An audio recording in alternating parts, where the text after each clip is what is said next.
Kadameri RAC higher secondary school അധ്യാപിക വിപന്യ രേവതിയുടെ കവിതാ സമാഹാരം ഞാള് പോറ്റിയ കരിമ്പൂച്ച പ്രകാശനം ശനിയാഴ്ച വൈകിട്ട് വടകര മുനിസിപ്പൽ പാർക്കിൽ നടക്കുമെന്ന് സംഘാടക സമിതി വാർത്താ സമ്മേളനത്തിൽ അറിയിച്ചു.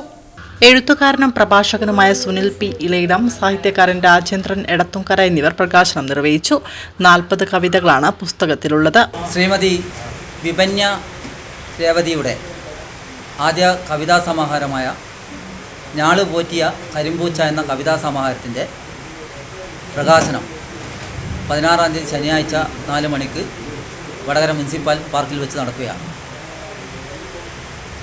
പ്രസ്തുത പ്രഭാഷകൻ ശ്രീ സുനിൽ P. ഇളയിടവും രാജേന്ദ്രൻ എടത്തുംകരയും ചേർന്നാണ് പുസ്തകം പ്രകാശിപ്പിക്കുന്നത്.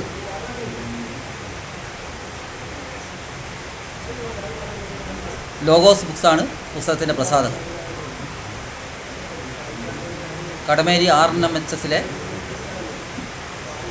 അധ്യാപികയാണ് വിപിന്യ. വാർത്താ സമ്മേളനത്തിൽ ഹരീന്ദ്രൻ കരിമ്പനപ്പാലം, ദിവാകരൻ കൊള്ളിക്കാവിൽ, T. സുധീഷ്, PM മോഹനൻ എന്നിവർ പങ്കെടുത്തു.